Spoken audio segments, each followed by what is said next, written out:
Thank you for tuning in to Coder Conversations. If you want to catch up on any previous episode, visit us at coderconvos.com or get in contact with us at coderconversations@gmail.com. I'm your host, Kevin.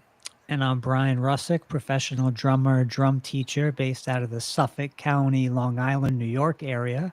If you'd like to book a lesson with me sometime, I could be found at brianrussick.com. And joining us today is Theresa Inman, infant toddler developmental specialist, podcaster, author, and much more. It's a pleasure to have you on the show, Theresa.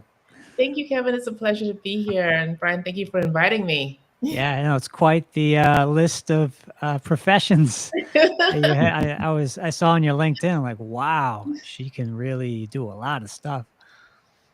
Right. So just to get things started, can you tell us like what exactly is an infant toddler developmental specialist? So, as an infant toddler developmental specialist, I go into homes to help families whose children are not meeting developmental milestones. So, if they're not, crawling and again, I mentioned if they're not crawling. In that case, I would work with either physical therapist or an occupational therapist because those are not, they're not exactly in my stream of. So I'd work with them and they would help guide us as to what to do. So they would guide the parents and me. So I basically would go in and just help parents, just basically the to-dos and not to-dos or the things to avoid to promote whether it's conversation, communication, interaction, toilet training, just, pretty much all the things. Everything. Yeah. Awesome. So like what are like some of the milestones and what ages do they correlate with like, maybe potty training at this age or they should be speaking at that age? Like do you mind listing a few of them for us? Right. So every child is different, right? So it's really difficult to say, they'll be doing this or that. Yes, Right. there is the CDC that does say, it says certain guidelines. However, those guidelines were recently changed because doctors are delaying diagnoses. So they kind of change, and this is what someone told me, that they changed them to suit that. So instead of, before they would say, okay, maybe they're crawling by, 6 months, 12 months, whatever it is, right? I'm just throwing numbers out. So they're crawling by 8 months. They've changed those. A lot of those have been changed. So it's difficult to say, this is happening at this time or this should be happening. It's just that, like, for instance, though, and I'm just thinking of one young man, he tantrumed a lot. He wasn't communicating and he was almost 2 years old, right? Because by 2, we expect them to have some words, be able to, ask for something, get basic needs met through words. And that wasn't happening. Now, that's not to say every child is going to talk, right? Because if they're not using words, then we give them other ways to communicate. But communication is really important. And when, I meet a family and they say the child is 10 and not communicating, I just want to cry because it's like that child is going through life frustrated because they're not able to get their needs met. So people are guessing. And and it's like, how scary is that, right? Because if you don't guess, I know it. I know it from my brother. My brother, older brother, is nonverbal autistic, and so him getting himself across to people, it's pretty tricky. You can type with him; he'll say yes or no to questions, but it's really tough. The communication is really tough between us and him. Or he stays in a group home, so they take care of him there, which is great. But like you're saying, developmentally, there's certain things that some people are going to miss or just not understand because of their condition. Yes, absolutely. And, I worked with children who started speaking spontaneously at 3 or 7, just wow. speaking in sentences, who never spoke or babbled before. So that's why I say it's really tricky, because what I want to avoid is parents saying, oh my gosh, my child is 2 and they're not saying a word, and they're anxious. Yes, please get help if they're not. However, don't be, because the more anxious parents get, the more, just their feelings are going to translate to the child. And then they're less likely to, right, meet those milestones. Because for us to learn, we've got to be in that calm, quiet state, that active quiet, as they call it. So actively calm. So it's difficult if a parent is stressed and then a child is stressed to get any kind of learning done. I mean, how much learning do we get done when we're upset or anxious or, afraid, not feeling safe? So one of the first things I talk to parents about is making sure that their child feels safe with them and trust them. And I know it sounds like, oh, every child trusts their parents. No, they don't. Not necessarily. Yeah. Exactly. They don't all feel safe. And it comes from, sometimes we're a little wishy-washy as parents. We'll say something and then we'll change it. So that causes the child not to feel safe because, if, I'm acting a certain way and I don't get my way, and then you give me my way, then I learn, okay, first of all, I can't trust you because you're not stable. Right. And then, like you have to ask who's in control here, because the way I look at it, we're putting a little too much pressure on a child, giving them too much responsibility for their age. Right. So, like, what are some of the telltale signs that a child doesn't necessarily trust their parent, and like, how should they start to fix that? So again, if a parent is not consistent, that makes it difficult. And with the child, you will see, and like there's a big difference, right? And I'll just compare it to like when I walk in as opposed to a parent. So I'll walk into a home and every time I walk in, parents are like, why did they do this for you? And they won't even do this for me. So Yeah. I walk in believing that they can, right? Do whatever it is that we're going to be working on. I walk in with that belief and I walk in with calm. Yeah. Right. That's huge. Yeah, it makes a big difference. So I'll walk and I'm thinking of a young man in particular. I walked into the home one day and he has siblings, and usually children who have siblings, they tend to fare better. He wasn't talking, like just no sounds, nothing, and a lot of tantruming. He'd line things up, and if you adjusted them in any way, you had a tantrum. So I got on the floor with him. And again, that's really key, right? I tell parents, get to your child's level. If you don't, what are they looking at? Right. Your knee, your belly button, your ankle? There's no communication there. So we Very want, true. Yeah. so we want them to see our faces, our expressions, our body language, and we want to animate those things for them so that we can get their attention, right? And once we do that, there's so much that we can get from that. So that young man, I walked into the house and, got on the floor immediately before I even, it's like, hey, mom, nice to meet you, all of that. I was on the floor with him at his level. And I just noticed what he was looking at, right? Because we always want to be aware of what interests children. Parents often don't have time for that because, feed, change, siblings, blah, like all the things that are happening are competing for their attention. And you don't know what you don't know, right? This is not a judgment here. You don't know what you don't know.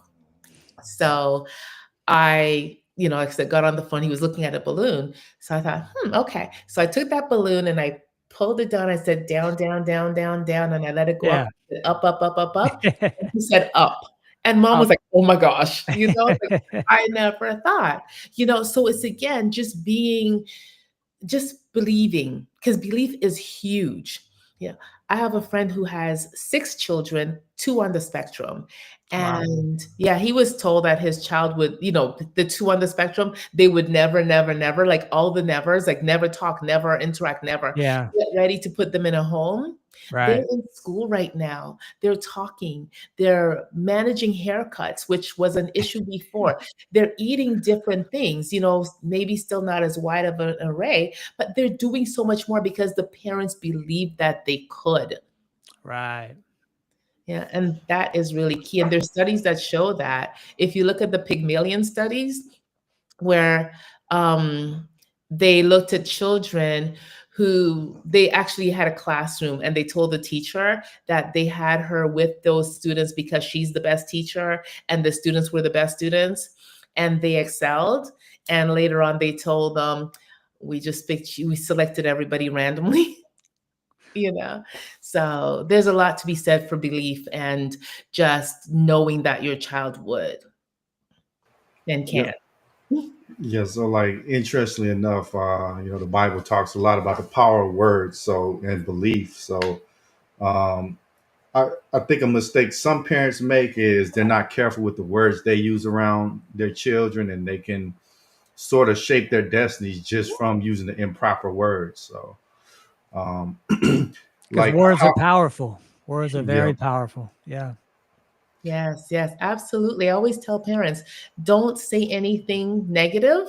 Don't tell me about his tantrums in front of him. Don't tell me that he bites and he kicks and he does all this stuff, or, I'll walk up to them and then the child will come up to me like, watch out, he might bite you. And I thought, oh, please, like, let me have, if he bites me, then I'll show you what to do, to prevent that bite or how to respond to that biting, so like, just allow me, I'm here.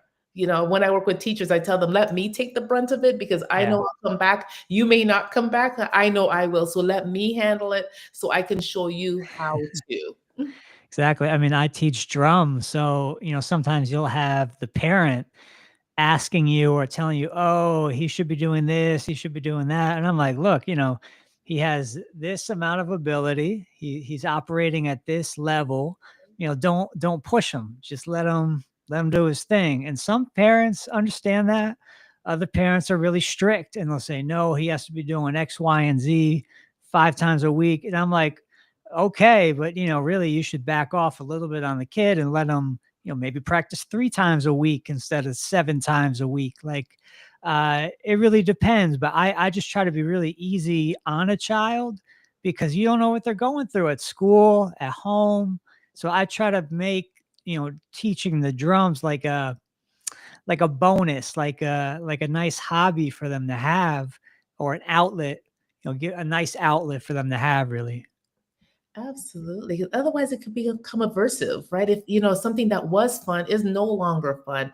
And if they're not having fun, they're not going to learn as much.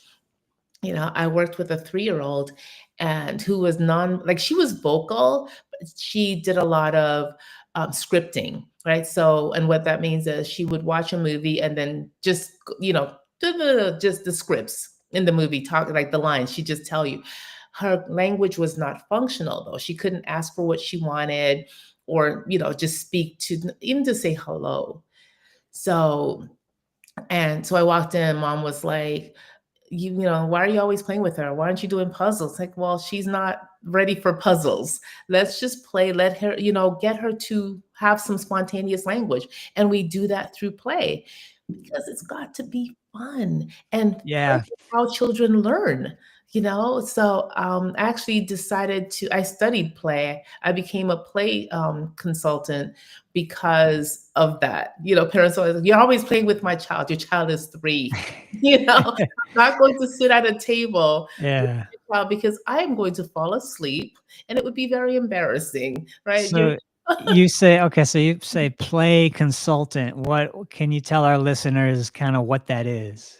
Just using play to teach, right? Mm, Being mindful okay. of, how the child presents and what are their interests. And, because play is it has to be intentional. Right. It's not just play just to play. Yeah, we actually start off playing just to play because I always follow the child's lead. Right. And then, because, I always say get into their world and then you can slowly draw them into your world.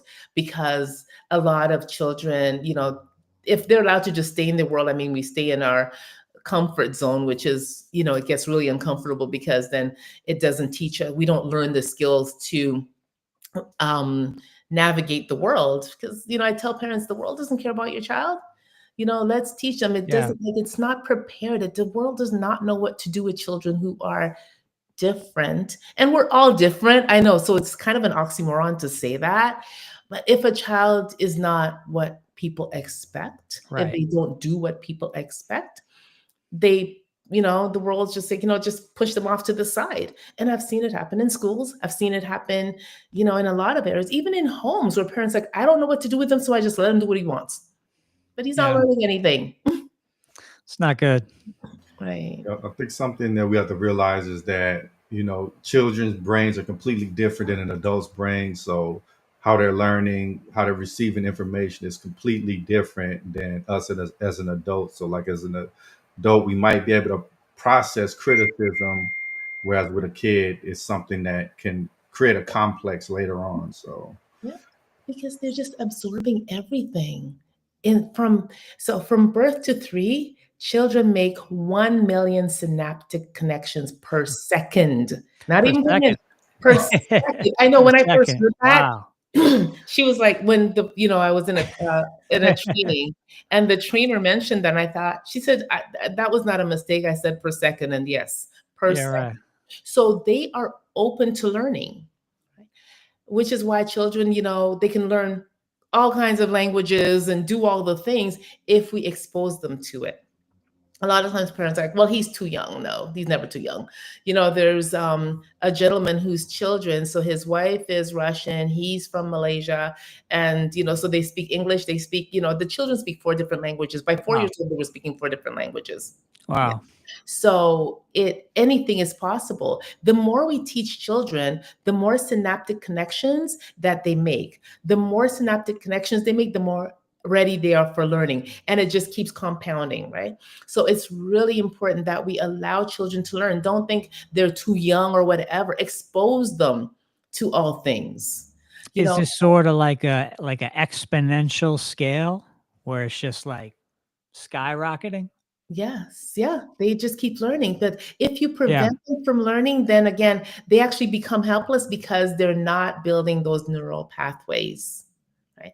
So super, super important. I tell parents, talk, talk, talk, talk, talk. I mean, if your mouth is not tired, as my friend Heather says, if you're not tired of hearing yourself speak at the end of the day, you haven't spoken enough to your children, because the more words they hear, the more words they develop. So that's one of the things when I walk in and I say, so I narrate what the children are doing. I narrate what I do so that they develop their receptive and expressive communication, right? So what they're understanding and what they're able to express to us.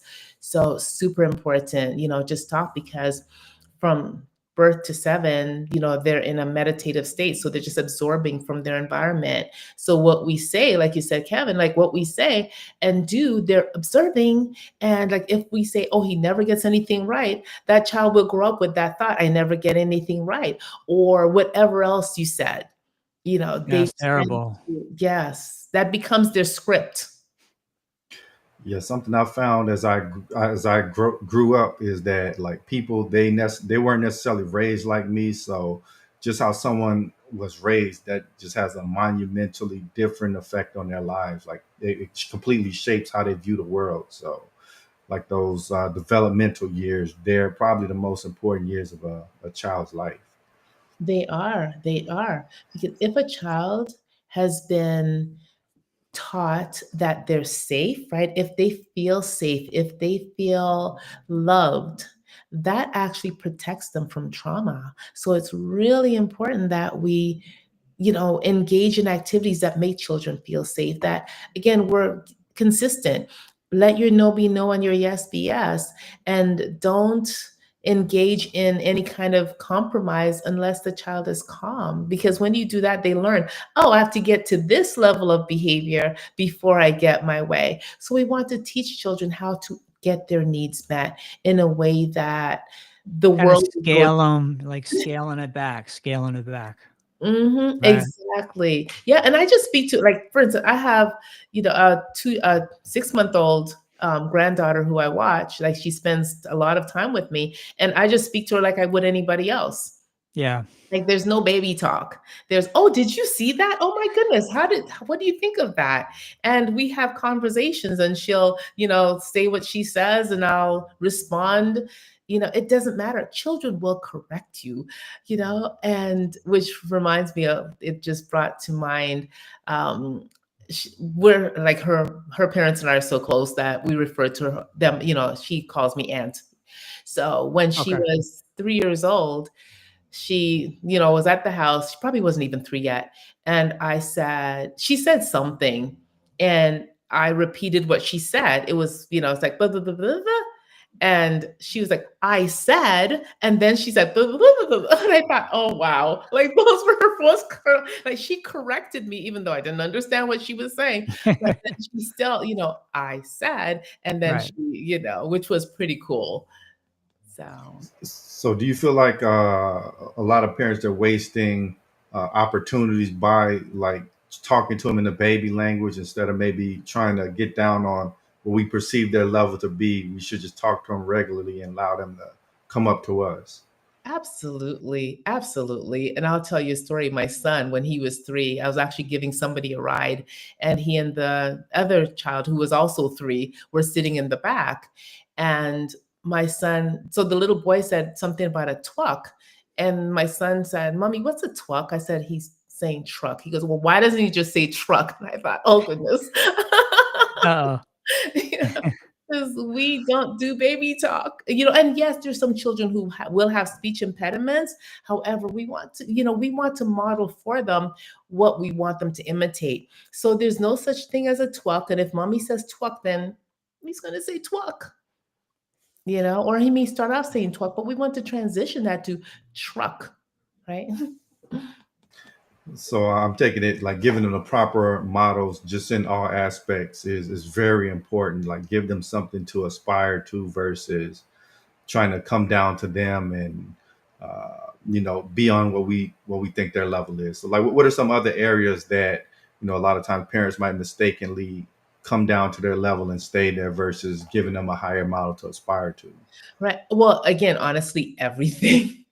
Because if we're not modeling the behaviors we want them to imitate, then what are we doing? So it's just like saying, don't smoke while they're. So just everything, how to do, just I tell parents, your children can have a chore. I give 2-year-olds chores, right? So have them model those behaviors to, have them put the clothes away. They may not be able to fold them, even though my goddaughter at 1 year old was, folding clothes and dressing. I was like, what are you doing? I mean, I was surprised. That was even before I got into the field. I looked at her, it's like, who taught you that? She said, my grandma. I said, oh, excuse, excuse me. exactly. So they will show you what they can do. And a lot of times we do things for children that we don't need to do for them. Just allow them to see what they can do first before you try to help them. Let them learn on their own and see, are they misstepping? If they're crawling, not walking yet, if they're about to walk, you don't want to go and help them and grab their hand like, oh, here you go, honey. It's better to say, okay, just let him do his thing and maybe he'll be able to walk now. So yes. Yeah, see what he can do and see where you need to step in, but always look at right. where they are first before you start stepping in. And I've had to literally stand in front of parents and hold my arms up and tell them just stop and watch. Because they're like, well, let me, like, no, just watch. Because what we're doing when we do that, we take away that feeling of I can do it or I did it from a child, right? We take away that feeling of accomplishment, that feeling of, oh my gosh, what can't I do, right? And I love stories, so I'm just going to tell you another one. We had a foster child. He was 5 years old at the time.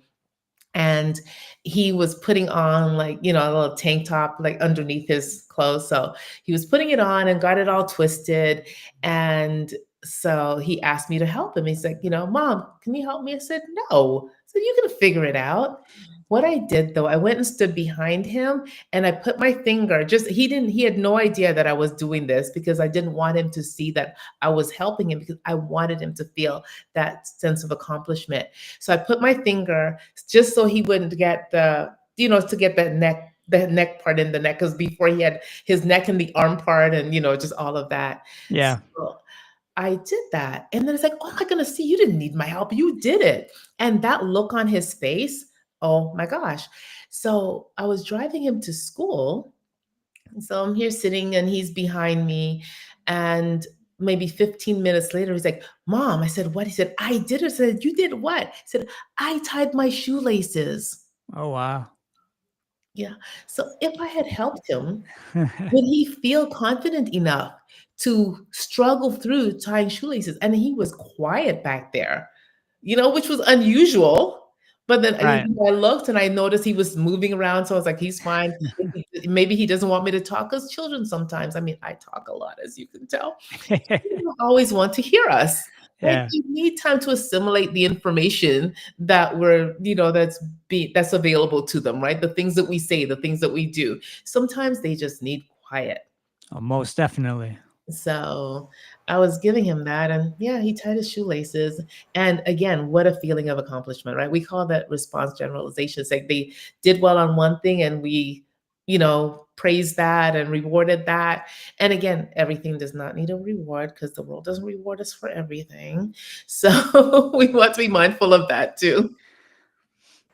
So it seems like a lot of the behaviors that parents complain about later, they were something that were developed younger. For example, a lot of parents like to say, "Oh, our kids give up too easy," but when they were kids, the parents always helped them out, never let them, you know, face any challenges, never let them struggle.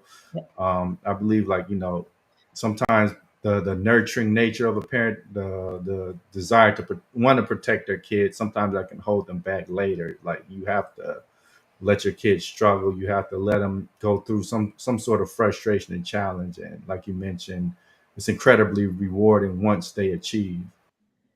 Oh, It, absolutely. yeah. So you kind of mentioned something about rewards, like when okay, it's good to reward, but when is it not good to reward? Like when is it too much? Yeah, when we honestly, because often we overdo it, right? So it's like every time a child does something, Yeah. we have a party. No, we want to we want to be very mindful. It's like, wow, and honestly, good job is like something that makes my skin crawl every time I hear it because it doesn't mean anything. You Yeah. know, I was It in a really doesn't. yeah, like good job doing what? I Right. was in a classroom one day and a student handed in an assignment, and this was like a grade one Mhm. classroom. And the student handed in an assignment and went back and sat down. And the teacher said, "Good job." I said, "Well, good job for what?" She says, "Well, he handed in the assignment." I said, "You didn't say that because right now he's picking his nose. So you basically saying, 'Good job picking your nose.'" Yeah, He can't differentiate. Yeah. exactly. So recognize what the child has done instead of, "Oh my gosh, you did this, whatever." Wow, you dressed yourself. That, I listen, I know that was not easy, but look at you. You worked hard and you did it, right? We want to really praise more the process than the outcome, right? Because if a child worked really hard and got a C on something, you want to recognize the work that they put in. If they didn't work hard and they got an A, and you're praising that, it's like, I didn't do anything to get this A, you know? And they And learn that. They yeah, learn that in like all areas probably. absolutely. Yes. Because I know for me, I was an A student and I didn't have to try. And my mom would be like, oh, and it was just not, it didn't mean anything to me, because I was like, I didn't do anything to get this. I really didn't. I just, Yeah. God, that I didn't struggle. However, it probably did a disservice because I learned I don't have to make efforts. So Yeah. then when I grew up and had to put on my big girl pants and really, do things, it was just like, wait, life is not that easy anymore. No. Mm, We have to work for what, I have to put some effort into things. So super important to look at the effort that was mm, put into it and not look at, okay, well, I expect this. Because if your child's skills are here, it's great to expect. However, but step through to get here, you know, because again, we talked about expectations earlier. Our expectations are going to dictate how well our children perform. Right. Right? However, if you're expected, but that you have to start where the child is. Always start where they are because we can't, you know, like somebody I worked with always said, you can't go from an F to an A overnight. Yeah. And like for me with the drum students, I have one kid, he's 10 years old. He's doing great, by the way. But, the parents are very strict. I think the dad works as a corrections officer at a jail in New York. So kind of, you know, you could see why they might be a little stricter. And I try to just let him do his own thing, let him learn, tell him, look, this is the basic pattern, but I want you to take that pattern and you can make something out of it totally new, totally fresh. Because I said, every drummer sounds different.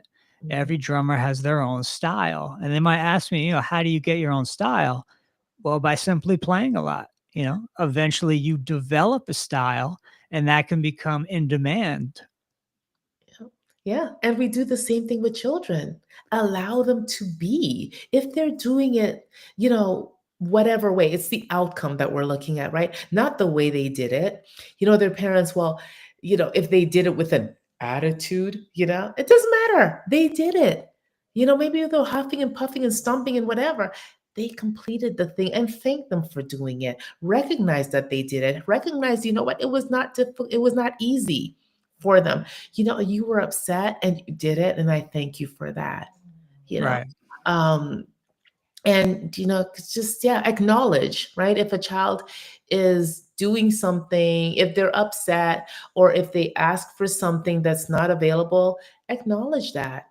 I understand that you want this right now.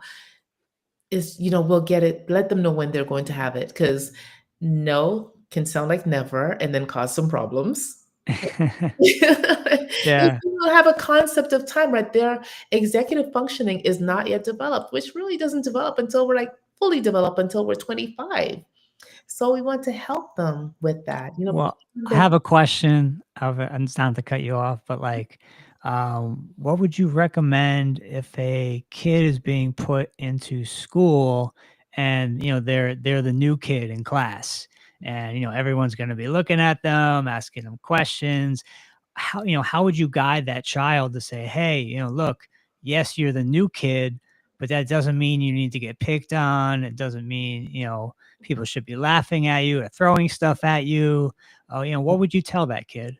Yeah, I would tell them, listen, nobody's better than you, right? You're not better than anybody and nobody's better than you, right? Some people may have some skills, you may have some skills that are more advanced than them. They may have some skills that are more advanced than you. So the goal is, I always tell people we're better together. Right. So talk about that. And then if it's a teacher who I know, I would talk to the teacher about Yeah. how they're setting up. Because when I worked in schools, I would tell them that, listen, the first couple of weeks of school, talk to you, like set the stage for your students, set the foundation, because they will teach your class once you do that correctly. So when a new student comes in, they know how to. And because I think a lot of times it's because the students that are there already, now it's like one more person to compete with. Yeah.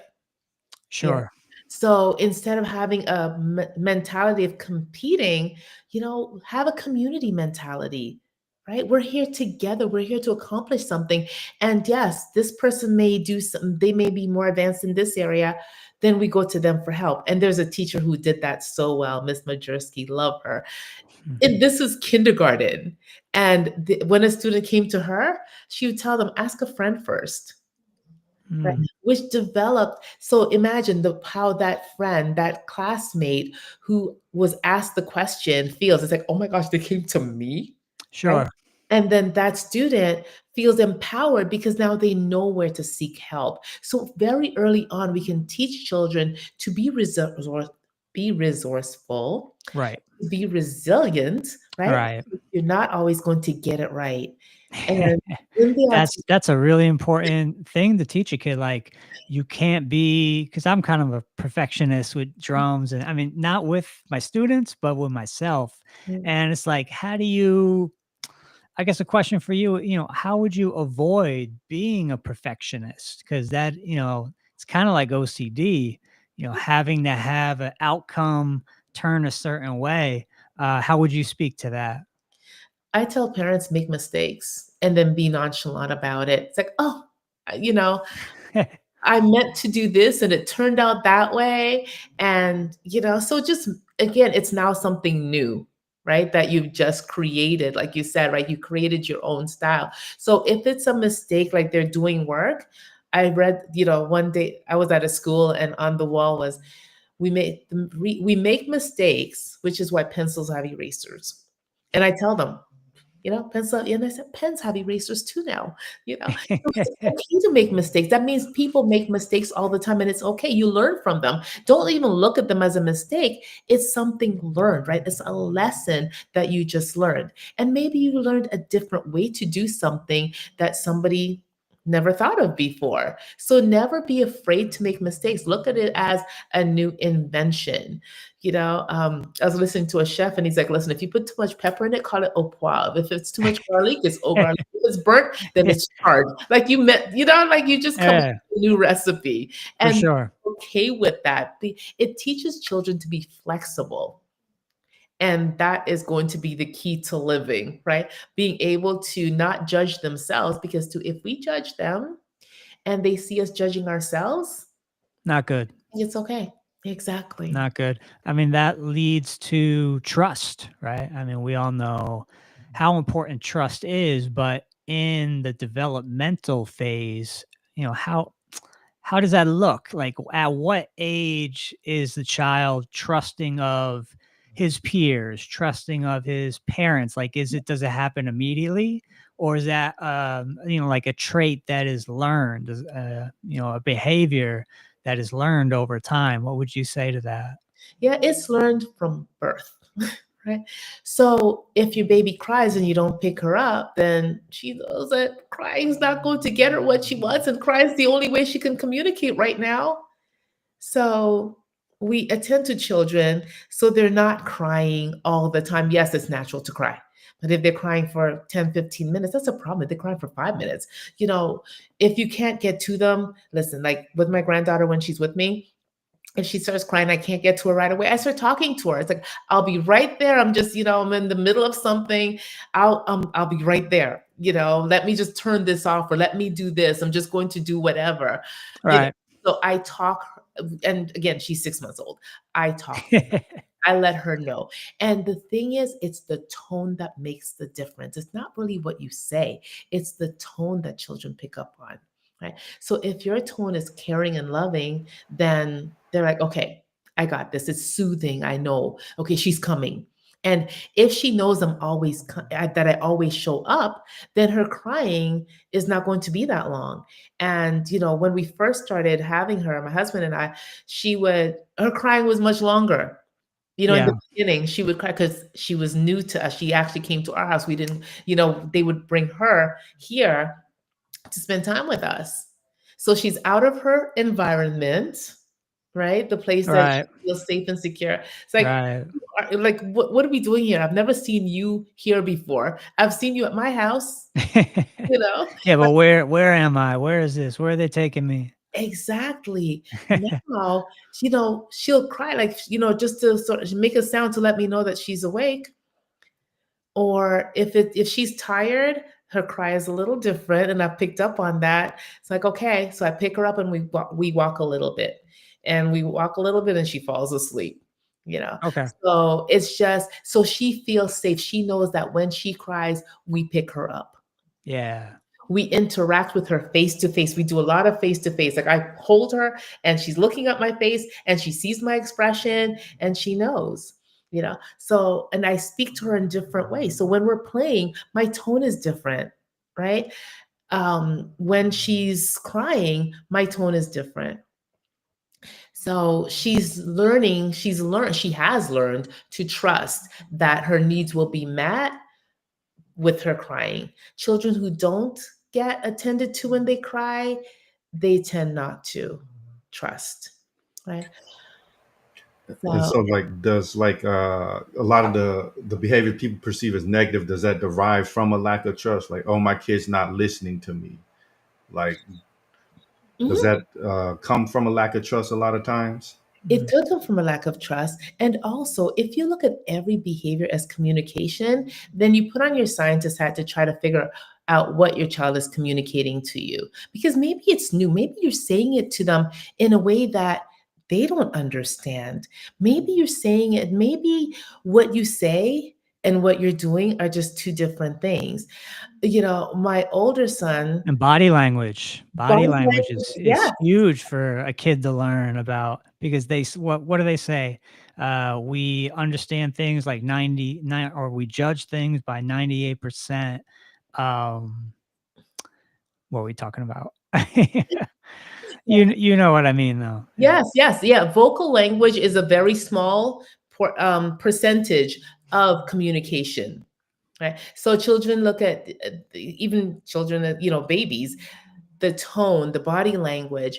I learned recently that children, like babies, they did a test, and when they put a camera, like they put some kind of lenses, so they were tracking where they were looking. Okay. And when an adult laughed, the children didn't look at their face; they looked here to see if it was genuine. So Oh, wow. this is where they were looking. Wow. So they're very, like, innately, I think. Talk about body language, right? Exactly. Subtle. So There, if it can be very subtle. it can be, and if there are no creases here and you're laughing, they're like, wait, they're not really laughing. What's They're not going really, on? what's going on? Like, What's it's going on? it makes no sense, right? Yeah, right. So they learn very early. And, I remember when my older son he was maybe 6, and I would ask him to do something, and he would sway to the left and sway to the right and drop to the floor. And I was like, what is going on? He's like, Mom, you just told me to do 3 things. I don't know where to start. Right. Yeah. And I'm so glad he was able to articulate that, because then it could look like he's not listening. Consciously, I didn't realize I told him to do 3 things. Right. So I had to learn to tell him one thing at a time. It's almost like you're learning the kids' language. You're Yes, learning how to, they will teach you, not the opposite way around. They'll teach you how to communicate with them. It sounds like you're saying. absolutely. And then once you've learned their communication style, then you can teach them yours. Yeah. Learn theirs first. Learn their language first. Don't expect them to rise to whatever you want before you understand what their needs are, what they're communicating. So how important is just like being genuine? Because you just mentioned like if you're laughing, they're gonna look at your eyes to see if you're actually doing it. I've actually heard a lot of adults, they kind of bring back, they go back to their parents where my parents said this, but they actually did this, and that's why I don't really trust them, and that's why maybe I went in the opposite direction. So like, how important is it to be authentic and to where your kid doesn't think like, oh, you're a hypocrite? Oh gosh, it is so important, because again, either they become exactly like you or they do the opposite. Right? Yeah. This is what you're Yeah. teaching them. This is what they're learning. I interviewed oh goodness, the word escapes me, but she does no, I can't remember what she does. The exact it's It'll come to you. but it's so what happened, and it stemmed from her when she was 3 years old. Her parents, she said, even then she knew her parents should not have been together. Wow. So they would argue, and when she came into the room, they would stop and she would ask, what's wrong? And they would say nothing. So she felt it was her fault Yeah.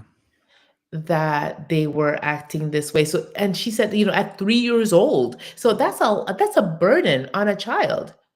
If they had just said, mommy and daddy are having a disagreement, whether or not the child understands, you're giving them an explanation. You're not brushing it off and saying nothing is wrong. Let them know, because now when they're having these feelings, when they're having these moments, they have words to put to it. They have feelings that go with that.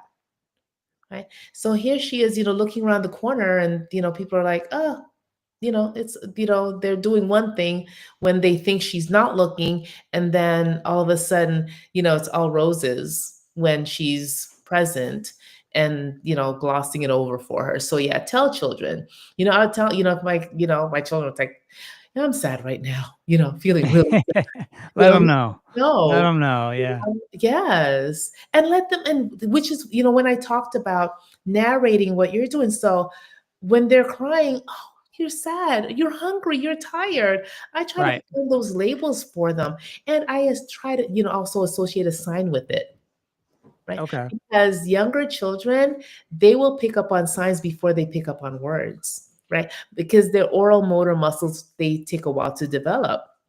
But studies have shown if you teach a child a sign, they can start communicating very early. Some as early as 8 months, they can start signing milk and all done and, stop. They will start signing because, and I learned that from Dr. Garcia, Dr. Joseph Garcia. He has friends in the deaf community whose children were communicating with them, at 8 months old. And Wow. he's like, wait, why are we waiting? Right. And when we teach them sign and they start to communicate really early, their communication is so much richer. Right. And this is Yeah. just from his, studies, so a child who did not learn sign will say, it's a ball. But a child who learns sign will say, it's a ball that bounces. And oh, that one's red and it's bumpy and it's, they'll give you so much more. So whenever, and it doesn't have to be, fluent signing, just find the words, milk, pain, tired, just teach them some signs and use them when oh, you're tired. Are you hungry? Just use those words. And then they see that and they can start to develop communication, which will decrease a lot of challenging behaviors because now I can communicate. How can you speak to neglect? I know neglect, when I think back to my childhood, it was me and my sister, 4 years older than me. A lot of times dad would be at work, mom be at work, or mom be busy with my older brother, the autistic one. Mm, So I feel like, we were neglected to an extent. And mm. I feel like, when we talk about trust, I feel like it's very difficult for me to trust people because of that childhood experience. Can you speak to that? Yes. What I tell parents, so with you, I mean, there were so many things going on. And even under those circumstances, I tell parents, find time for each of your children. Even if it's 20 minutes a day that you spend with it's just Kevin and mommy time or just Brian and mommy time for 20 minutes. And have it be something that they let them choose the activity. It's not led by you. You're there for company and to listen. Right. They will share things with you. They will let you know, because now you're having fun with them. They're now able to trust that they can talk to you about other things. Yeah. Because we've got 3-year-olds. I work with a family with a 3-year-old autistic child who communicates, I'm sad. I'm Oh, angry. wow. Right? So we want to be able to, and I'm not saying every 3-year-old is going to, however, I just want to show you the possibilities, right? When we are transparent with our children, when we're vulnerable with our children, when we narrate what we're doing, when we label our feelings and allow them to communicate, that is huge. And caveat though, not every child who can communicate will communicate under certain circumstances. You know, I was working at a school with a 5-year-old who would have tantrums I mean, they were ready to kick him out of the school, so they called me in to help. And he was, I mean, crying. He had been crying for an hour when I got there. And I went to him. So I just told the teachers, just leave because, everybody's crowding and what's the matter? I said, Yeah. just leave. Give him a moment, please. After he calmed down, he asked if he could call his mom. I said, absolutely. So he gave me the number. He's 5 years Okay. old. Gave me Wow. the number to call the mom. So I called the mom. All I heard was yes, yes, no, yes. And then she asked to speak to me and asked if I could give him something to eat. Now, never once did I hear her say, anything. So he hadn't learned to say that he was hungry or to ask for something because mom anticipated his needs. Interesting. So I asked him, I said, well, would you like something to eat? He said, yes. I said, go and ask your teacher for something to eat because I'm not in the classroom all day, every day. So from that moment, that tantrum went away because now he was empowered to ask for what he wanted, even though again he was fluent. This child was so ahead that he would help all the other 5-year-olds log into their computers. Mm. Oh, wow. So, however, one would say, well, he should know how to ask for something. We don't assume, right? That's why it's important to observe, to listen, to see what they're doing. And then once we figured that out, again, we got rid of that. However, the next day they're like, nothing's changed. Because again, he was having a tantrum. So I went up to him and again waited till he calmed. And I asked what was, if he was okay. He said, I'm tired and mommy said I can't sleep at school. That was the reason. And what'd you say? What did you say to that? So I went to the teacher and I said, hey, listen, can I tell him it's okay to, like, could you, like, are you okay if he puts his head down for a minute? She said, absolutely. I said, please tell him that. Please Yeah. go to him and say, if you're tired, it's okay to put your head down for a few minutes. Do you know that child never once put his head down? However, knowing that he could eliminated the tantrum. Wow. And that's all it took, just knowing that he could. That's powerful. Yes, labeling, I'm tired, I'm hungry. Those are really important things. I'm upset, I'm this. Once a child can label something, think of it as, you've got symptoms with no diagnosis. How frustrating is that, right? It leads to anxiety and all kinds of issues because something's wrong with you. However, if there's a name for it, then okay, we know exactly what course of treatment we're going to take. So like how important is it for a child to feel like they can come to you, like you're not going to judge them, like if they have an issue? Because I know like certain parents, they can be like really disciplinarians and they want to always establish that, oh, I'm not your friend, and then a lot of times, yeah, maybe on the outside the child is engaging in the correct behavior, but on the inside the child wants nothing to do with the parent and they're hiding stuff. Oh yeah, that is so key. Because how can you keep your child safe if they're not coming to you with whatever it is? Yeah. So it's so important. And I'm not saying I did it perfectly because I found out later that I didn't, when my my older son, when he was like early 20s, he's like, Mom, there are things I tell Auntie Bev that I don't tell you. I said, listen, as long as you tell somebody that I trust, I'm okay with it. I know, like I went to them later, both my boys, and I said to them, listen, this parenting thing, like when you're 17, I've never parented a 17-year-old. I've never, it's new every time. And there is no handbook. And yes, I made a lot of mistakes. However, and I apologize. And they're like, Mom, we know you love us. And that was what did it. That's huge. They knew that even though I, had all these faux pas, that I loved them. And, I remember asking them, I think Dre was 12 and Lee was 10. And I asked them, I said, listen, let's go on vacation. Do you want to fly or drive? And my 14-year-old said, Mom, let's drive so we could bond. Wow. I was like, what? You like it That's was deep. I could just cry now still. And this was so many years ago. That's And I very deep. die now, right? Because they trusted me. And like I said, I didn't always do it right. But I'm glad that I was vulnerable enough with them and apologize to them when I messed up. I would have them help me when I was struggling with something. Like I was a yeller. And I told my sons, I said, please remind me that only ignorant people yell. Because for me, that was what, because I never wanted to, again, I was an A student. A students are not ignorant. Like, how I, equated that. Totally. And they were uncomfortable doing it. However, as soon as I saw their face, like, Mom, I thought, oh, please forgive me. Okay. I would breathe and then do it.